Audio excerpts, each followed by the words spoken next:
Ona thengia wa bunge ya bũrũri gũkorwo nĩ yahĩtũkirie watho wa kigina wa mwaka wa 2023 na thutha ũcio gĩkĩrwo kĩrore nĩ President William Ruto, rĩu gũkinyanĩrio kwaguo kũronekana gũtũngio Igutha o gwakĩa thutha wa igoti nene kuongerera ihinda rĩa kũrũgamia kurutithio wira kwa watho ũyũ kiumia kĩhĩtũku.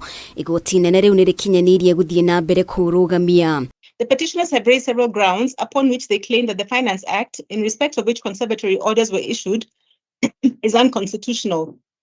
My view is that where the court were to set aside conservatory orders, my view is that were the court to set aside the conservatory orders, the petition would be rendered a mere academic exercise. Further, public interest requires that this court must discharge its constitutional mandate of protecting the supremacy of the Constitution by ensuring that all laws conform to the Constitution.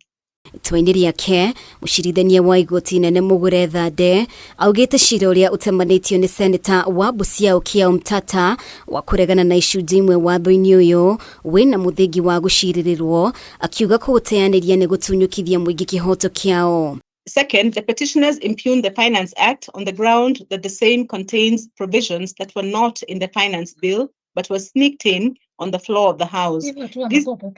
This goes counter to the requirement for public participation under Article 201 of the Constitution. Further, that Section 84 of the Finance Act infringes on the fundamental rights and violates Article 30 and 36 of the Constitution in that it imposes a housing levy on employers and employees. Imwe cia itũmi iria thirikari ĩheanĩte kĩenda rĩathani rĩrĩ rĩeherio nĩ ndũgamo ya kĩmbeca ĩrĩa ĩkwĩyũmba thirikari-inĩ.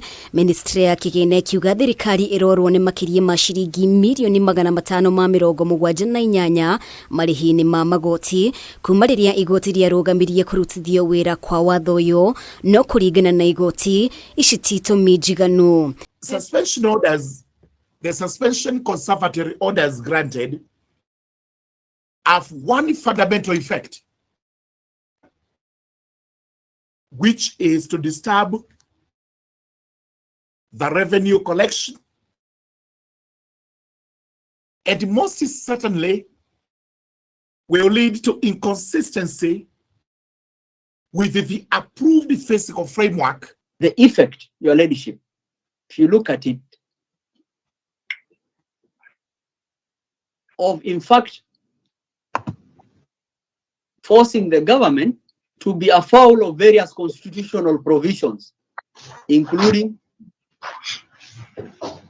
the provisions relating to the fact that the salaries of constitutional office holders and other government functionaries are protected by the Constitution, and the government cannot in any way refuse to pay or vary to their detriment.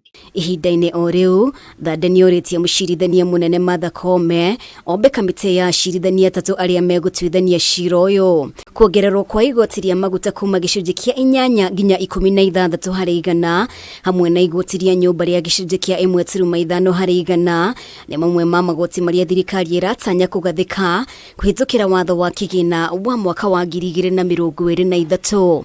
Ngĩribotera Kameme TV, rĩtwa rĩakwa nĩ Mũmbi wa Chege.